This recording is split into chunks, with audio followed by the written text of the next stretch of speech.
Hi, this is Nurse Elise. I'm calling from the med-surg floor to give you a report on a patient that's being transferred to your unit. The patient's name is Rodney Davis. He is a 54-year-old male. His emergency department doctor was Dr. William Patterson. He is allergic to penicillin, peanuts, sulfa, shellfish, and contrast dye. His past medical history includes hypertension, coronary artery disease with angina, asthma, and smoking cessation within the last month, although he does report using chewing tobacco. The events leading to his hospitalization was chest pain while shoveling snow. His wife administered 3 doses of sublingual nitroglycerin tablets, but when the pain did not subside, they came to the emergency department. Since his hospitalization, he has had a 12-lead ECG that showed an ST segment elevation indicating a acute coronary event or a STEMI. Pre-op, his chest x-ray found that there were no abnormalities except for some calcifications without dilation at 1750. We also recorded his troponin, potassium, and creatine levels and received morphine orders, which are all in his chart. Post-op of his percutaneous transluminal coronary angioplasty with a stent placement in the left anterior descending coronary.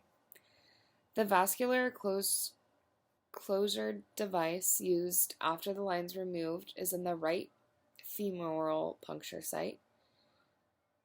He had a central venous catheter, an atrial line, an indwelling catheter, and IV fluids. He showed signs of cardiogenic shock manifestations. He was agitated, restless. His arterial blood pressure was 88/54, and his mean arterial pressure was 54.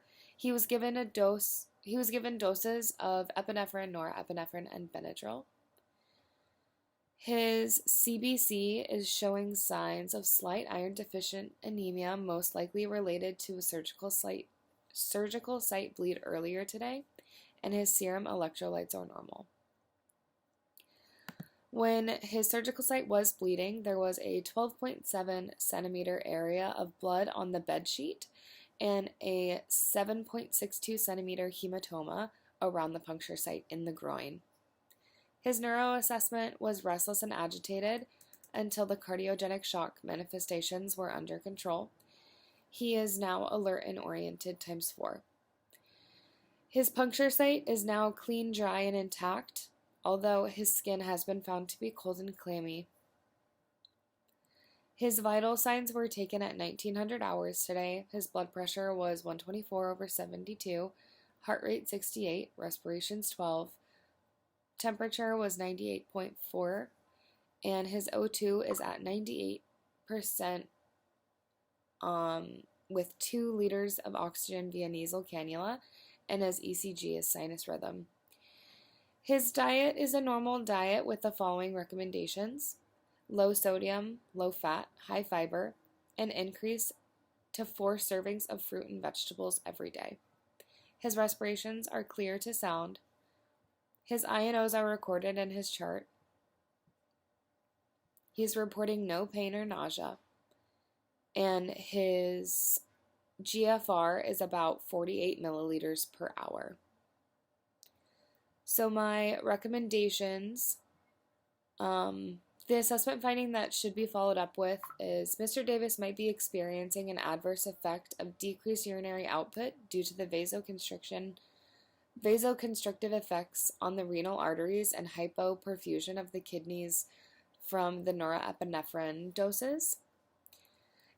I would recommend continuing to monitor his serum potassium levels because they fluctuated during my shift.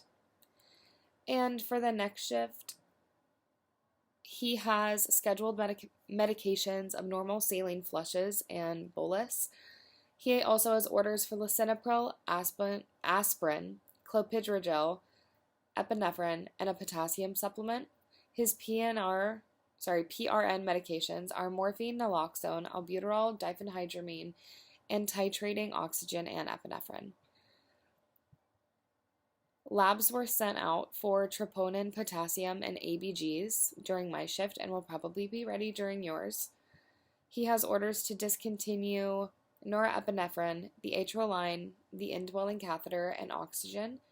And I think it would be important to discuss with the provider about continuing or discontinuing his nitroglycerin treatment and what that looks like now that he has a stent put in. And a lot of the educational tools that we need to reinforce is his lifestyle changes. It's really important that we keep Mr. Davis from smoking again and really congratulate him on his smoking cessation. He regularly states that diets never work for him, so I would recommend enforcing that he doesn't necessarily need a diet, but to just switch out some of the foods over time, like replacing red meats for fish and lean meats, increasing fiber, fruits and veggies, and his provider recommended to decrease his sodium intake to 1,500 milligrams per day.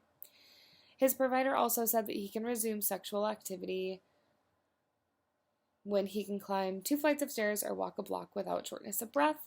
And we would like to see him exercising for at least 150 minutes per week and then progress to moderate intensity aerobic exercises and possibly providing some information regarding classes of strength training more than 2 times a week.